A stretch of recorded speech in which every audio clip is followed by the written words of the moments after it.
الرحمن الرحیم۔ میں ڈاکٹر محمد طیب خان، لیکچرر شعبہ قرآن و تفسیر، آج بی ایس قرآنک عربک 1952 کے دوسرے پروگرام کے سلسلے میں علامہ اقبال اوپن یونیورسٹی کے اسٹوڈیو سے آپ سے مخاطب ہوں۔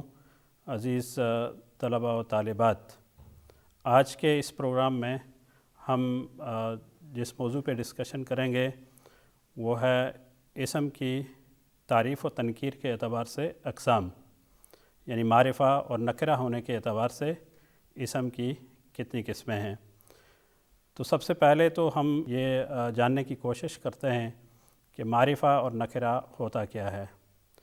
اسم معرفہ وہ اسم ہے کہ جس میں ایک لفظ یا وہ اسم جو کسی خاص شخص یا خاص جگہ یا خاص چیز کے لیے بولا جائے، اس کو اسم معرفہ کہا جاتا ہے۔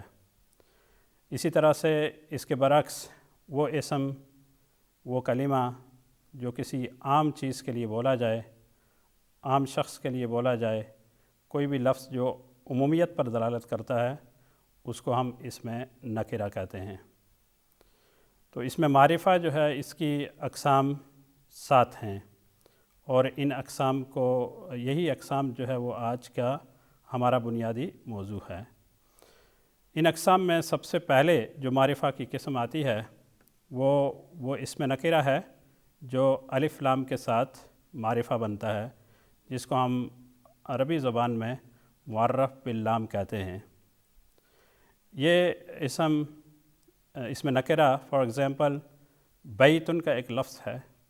اب بیتن کا لفظ کسی بھی گھر کے لیے بولا جاتا ہے، لیکن جب ہم اس بیتن کے لفظ کے ساتھ الف لام کو اٹیچ کرتے ہیں، شروع میں اس کو پریفکس کرتے ہیں، تو ایسی صورت میں یہ بیتن جو ہے یہ ایک خاص گھر ہوتا ہے، تو اس کے لیے البیتو کا لفظ جو بولا جاتا ہے، تو اس کا ترجمہ جو ہے وہ ایک خاص گھر کے لیے یہ بولا جاتا ہے۔ تو اس میں آپ یہ دیکھیے کہ البیتو کا اگر ہم انگلش میں ٹرانسلیشن کریں گے تو اس کا مطلب ہوگا دی ہاؤس، اور اگر بیتن کا لفظ ہے تو اس کا مطلب ہوتا ہے اینی ہاؤس یا اے ہاؤس ہم بولتے ہیں اس کو۔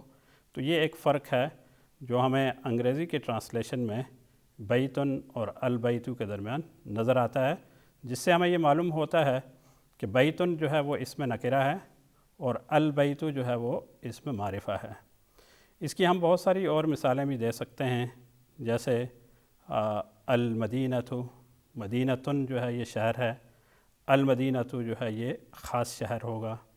اسی طرح سے مسجدن، ایک عام مسجد کوئی بھی ہو سکتی ہے، لیکن جب ہم کہتے ہیں المسجد that is a specific mosque, تو یہ ایک خاص مسجد کے لیے المسجد کا لفظ بولا جائے گا۔ اس میں جو معرفہ اور نکرہ کے درمیان فرق جو ظاہری ہمیں نظر آتا ہے، وہ اس کے اعراب کا بھی فرق نظر آتا ہے۔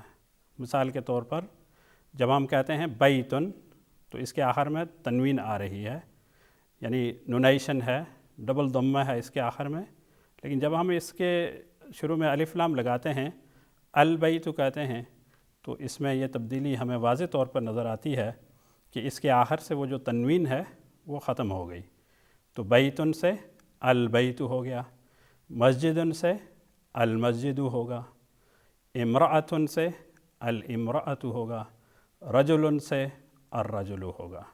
تو یہ ایگزامپلس ہیں ہمارے سامنے۔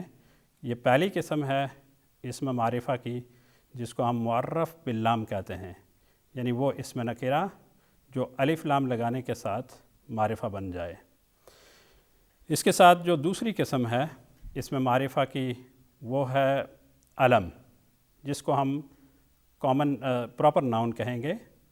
پراپر ناؤن، ویسے تو ڈیفینٹ ناؤن اسم معرفہ کے لیے ہم انگلش میں یہ ٹرم یوز کرتے ہیں، لیکن اس میں سے جو خاص ہے وہ یہ ہے کہ علم یعنی کسی خاص شخص کا نام، کسی خاص چیز کا نام، یا اسی طرح سے کسی خاص جگہ کا نام ہو تو وہ معرفہ کہلاتا ہے۔ جیسے بہت ساری ایگزامپلس ہیں، احمد یہ نام ہے کسی خاص شخص کا، محمد خاص شخص کا نام ہے، اسی طرح سے بیروت سٹی کا نام ہے، مصر ایک کنٹری کا نام ہے، تو یہ ساری چیزیں، یہ سارے الفاظ جتنے بھی ہیں یہ علم کے زمرے میں آتے ہیں۔ اسم معرفہ کی جو تیسری قسم ہے وہ ہے اسم ضمیر۔ اسماء ضمیر جتنے بھی ہیں وہ سب کے سب معرفہ کنسیڈر کیے جاتے ہیں۔ They will be considered as proper noun, as definite noun۔ اس میں چاہے وہ اسماء ضمائر جو ہیں وہ چاہے متصل ہوں یا منفصل ہوں، جو بھی ضمائر ہیں وہ سب کی سب جو ہے وہ پراپر ناؤن کنسیڈر کیے جاتے ہیں۔ اس میں ضمیر ہے کیا؟ پروناؤن ہے کیا؟ پروناؤن وہ اسم ہے کہ جو ناؤن کی جگہ پہ استعمال ہوتا ہے۔ مثال کے طور پر میں یہ جملہ بولتا ہوں، اس میں آپ دیکھ لیجئے، کاشف میرا دوست ہے، وہ یونیورسٹی میں ایک پروفیسر ہے۔ اب یہاں پہ دو جملے میں نے بولے ہیں، اس میں کاشف کا لفظ پہلے جملے میں آپ دیکھ لیجئے پراپر ناؤن ہے، لیکن اس کے ساتھ جو دوسرے حصہ ہے اس جملے کا اس میں نے بولا وہ، تو یہ جو وہ کا لفظ ہے یہ کاشف کی جگہ پہ ہم نے استعمال کیا، تو یہ ناؤن کی جگہ پہ جو اسم استعمال ہوتا ہے اس کو پروناؤن کہتے ہیں، اور وہ بھی چونکہ ایک خاص شخصیت کی نشاندہی کر رہا ہے اس لیے اس کو اس میں معرفہ کنسیڈر کیا جاتا ہے۔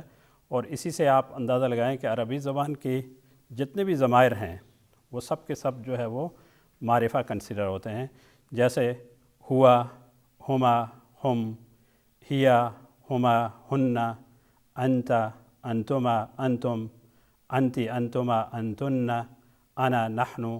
All these words are considered as definite noun, as proper noun۔ اسی طرح سے جو نیکسٹ اس میں معرفہ کی قسم ہے اور وہ چوتھی قسم ہے وہ ہے اسماء الاشارہ۔ جتنے بھی ورڈز جو قریب یا بعید کے اشارے کے لیے اس کو ڈیمانسٹریٹ کرنے کے لیے استعمال ہوتے ہیں وہ سب کے سب معرفہ کنسیڈر کیے جاتے ہیں، جیسے ھذا کتاب، تو اس میں ھذا جو ہے یہ کیا ہے؟ اس میں معرفہ ہے۔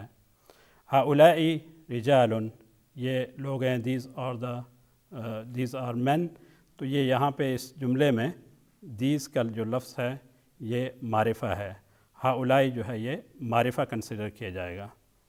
اسماء اشارہ میں جو قریب کے لیے استعمال ہوتے ہیں وہ، اور اسی طرح بعید کے لیے جو استعمال ہوتے ہیں وہ سب کے سب معرفہ ہی کنسیڈر کیے جاتے ہیں۔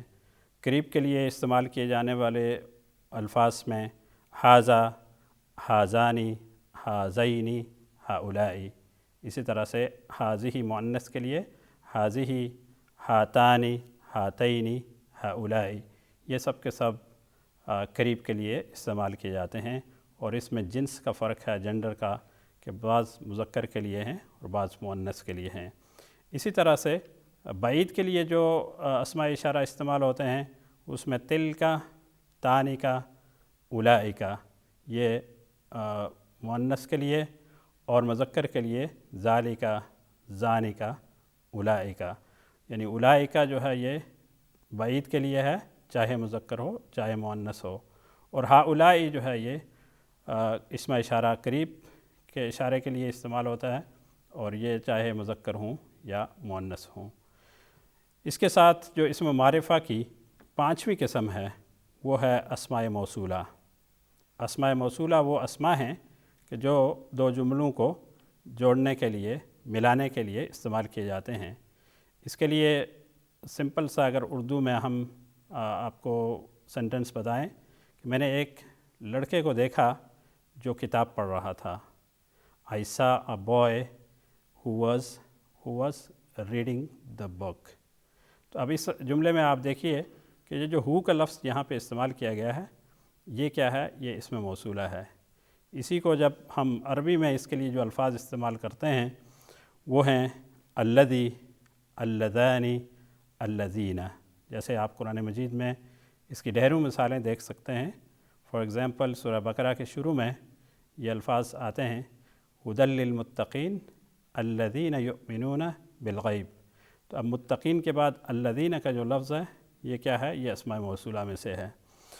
اسی طرح سے اس میں بھی مذکر اور مؤنث کی تقسیم ہے۔ الذین الذی اللذانی یہ تثنیہ کے لیے ہے اور الذین یہ جمع کے لیے ہے. اس کے ساتھ اللتی یہ مؤنث واحد کے لیے، اللتانی یہ مؤنث تثنیہ کے لیے، اور اللاتی یا اللائی یہ جمع مؤنث کے لیے استعمال ہوتے ہیں. یہ پانچویں قسم تھی اسم معرفہ کی. چھٹی قسم اسم معرفہ کی وہ اسم نکرہ ہے جو معرفہ کی طرف مضاف ہو کے آئے، وہ بھی معرفہ بن جاتا ہے. ایک نکرہ جب اس کو آپ مضاف کرتے ہیں معرفہ کی طرف، یعنی اس کو منسوب کرتے ہیں معرفہ کی طرف، وہ معرفہ بن جاتا ہے. اس کی مثال یہ ہے کہ جیسے ایک کتابن ہے، ایک لفظ ہے، اس کو جب ہم اللہ کی طرف اسم جلالت کی طرف مضاف کرتے ہیں تو یہ کتاب جو ہے یہ عام نہیں رہتی، یہ خاص بن جاتی ہے. For example if we say in Arabic کتاب اللہ، تو کتاب اللہ میں کتاب نکرہ ہے، اللہ اسم جلالت معرفہ ہے، تو نکرہ معرفہ کی طرف مضاف ہوا تو یہ بھی مضاف بن گیا. تو یہ اس کو ہم کہتے ہیں معرف بالاضافہ، یعنی اضافت کے ذریعے سے کسی بھی نکرہ کو معرفہ بنا دیا گیا. جی جیسے بہت ساری ایگزامپلس ہیں، کتاب محمد، کتاب الطالب. اب کوئی بھی معرفہ ہو، جیسے طالبن جو ہے یہ نکرہ ہے، لیکن الطالب یہ معرفہ ہے، تو ہم کہیں گے کتاب الطالب. تو اب اس کا مطلب کیا ہوگا؟ اسٹوڈنٹس بک، یعنی ایک خاص طالب علم کی کتاب ہے. تو اب طالب جو ہے اس کے اوپر الف لام لگا کے اس کو پہلے معرفہ بنایا گیا، اور اس کے بعد اس معرفہ کی طرف ایک نکرہ کو مضاف کیا گیا، تو یہ کیا ہو گیا؟ یہ بھی معرفہ بن گیا. اسی طرح سے کتاب ھذا، تو اس کو بھی ہم معرفہ کنسیڈر کریں گے. کتاب جو ہے وہ مضاف ہے اور ھذا اس میں اشارہ مضاف الیہ ہے، تو اس لیے اس کو ہم معرفہ کنسیڈر کریں گے. تو وہ نکرہ جو معرفہ کی طرف مضاف ہو، یعنی معرف بالاضافہ، اس کو بھی معرفہ کنسیڈر کیا جاتا ہے. ساتویں قسم وہ منادہ ہے جو نکرہ ہوتا ہے لیکن اس کو یا کے ساتھ ملا کر معرفہ بنا دیا جاتا ہے. جیسے کوئی بھی نکرہ لفظ ہو، جیسے ولدن، رجل، امرأۃ، جب اس کو ہم یا کے ساتھ پکارتے ہیں تو یہ معرفہ بن جاتا ہے. جیسے ولدن سے یا ولدو، اسی طرح سے رجل سے یا رجلو، اسی طرح سے امرأۃ سے یا امرأۃ، استاذ سے یا استاذو. اب یہاں پہ چینجنگ بھی کچھ آپ لفظ میں دیکھ رہے ہوں گے کہ امرأۃ سے ہم نے امرأۃو جب یا لگایا تو امرأۃو ہو گیا، یعنی وہ تنوین جو ہے اس کے آخر سے ہٹ گئی. تو منادہ کی صرف یہ جو صورت ہے کہ جب ایک نکرہ کو یا کے ذریعے سے پکارا جاتا ہے تو وہ معرفہ بن جاتا ہے. تو معرفہ کی یہ اقسام تھی جو آج آپ کے سامنے ڈسکس کی گئی. امید ہے کہ آپ کو معرفہ کی یہ 7 اقسام ازبر ہو گئی ہوں گی. اس کے ساتھ ہی ڈاکٹر محمد طیب خان کو علامہ اقبال اوپن یونیورسٹی کے اسٹوڈیو سے اجازت دیجیے. اللہ حافظ و ناصر.